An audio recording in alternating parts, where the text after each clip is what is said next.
वो तो अपनी पुत्री सावित्री का कन्या दी निर्भरता के साथ सिद्ध कर डालिए। ऐसा कर नारद जी आकाश मार्ग में स्वर्ग लोक में चले गए। इसके बाद राजा ने मुहूर्त में समीप वर्ती वेदों के परमगामी ब्राह्मणों के द्वारा पुत्रवती सावित्री का विवाह संबंधी सभी कार्य संपन्न किया और तनवंगी ना सावित्री भी मनोभिलाषित उस सत्यवान को पति पाकर ऐसी प्रसन्न हुई जैसे पुण्यवान पुरुष स्वर्ग को पाकर प्रसन्न होता है। पुनः शिव जी पार्वती से कहने लगे, हे पार्वती, इस प्रकार उस आश्रम में उस समय रहते हुए सावित्री और सत्यवान कुछ समय व्यतीत हुए। उस समय केवल एक भार्या सावित्री ही ऐसी थी जिसके चित्त में रात दिन नारद की कही हुई बात थी वह याद बनी रहती थी। उसके बाद बहुत दिन बीत जाने पर समय मरण काल आ गया। इस समय सत्यवान को मरना था, अतः सावित्री नारद जी के करी हुई मरण की तिथि को हृदय में गिनती हुई ज्येष्ठ मास के शुक्ल पक्ष की द्वादशी तिथि को सांझ काल में चौथे दिन मेरे पति को मरना है चाहिए, यह सोचकर 3 रात्रि तक निराहार व्रत करने का उद्देश्य रखकर रात दिन आश्रम में स्थिर रूप से रहने लगी। इसके बाद 3 रात्रि बीत जाने पर प्रातःकाल मरण तिथि वाले दिन स्नान कर देवताओं को तर्पण करने के बाद चारभाषिनी सावित्री ने सास ससुर को पाद बंधन किया। इसके बाद वह जब कुल्हाड़ी लेकर सत्यवान जंगल की ओर चला तब जाते हुए अपने पति के पीछे पीछे सावित्री भी चली गई। वन में पहुंचकर सत्यवान जल्दी से फल पुष्प सविंधा कुशा तथा सूखी लकड़ियां को इकट्ठा कर ले जाने के योग भार बनाने लगा।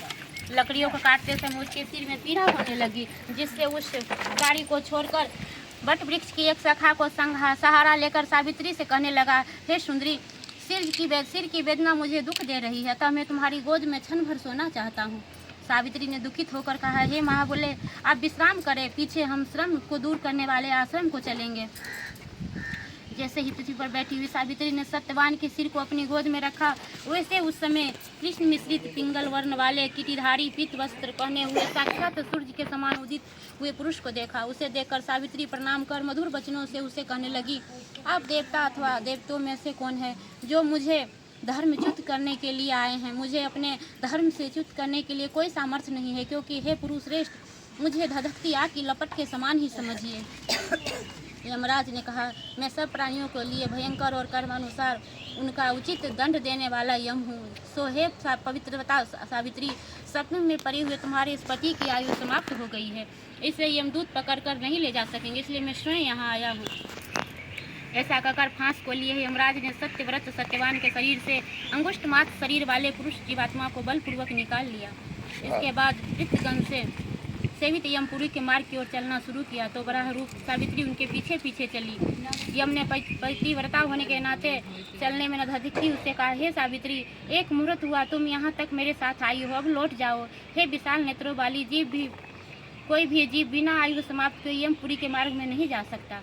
सावित्री ने कहा, आप जैसे विशिष्ट पुरुष के साथ पति का अनुगमन करती हुई मुझे कभी भी शर्म या ग्लानि नहीं हो सकती है।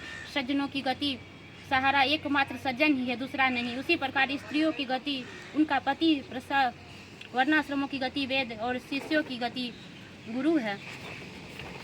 इस पृथ्वी तल में सब प्राणियों के लिए स्थान है, किंतु स्त्रियों के लिए तो एकमात्र पति को छोड़कर दूसरा कोई आश्रय स्थान नहीं है। इस प्रकार से धर्म तथा अर्थ से भरे हुए सुंदर मधुर अन्य वाक्यों से भी सूर्यपुत्र यमराज ने प्रसन्न होकर सावित्री से बात कही। यमराज ने कहा, हे भामिनी, मैं तुमसे बहुत प्रसन्न हूँ, तुम्हारा कल्याण हो, तुम मुझसे वर मांगो। उस सावित्री ने विनय से सिर झुकाकर अपने लिए राज्य पाने का वर मांगा और अपने महात्मा ससुर के लिए देखने की शक्ति पाने के साथ पुनः राज प्राप्ति एवं अपने पिता के लिए 100 पुत्रों की तथा अपने लिए भी 100 पुत्रों की प्राप्ति के लिए वर मांगा तथा पति के लिए पुनर्जीवन एवं निरंतर धर्म की स्थिति प्राप्त करने का वरदान मांगा।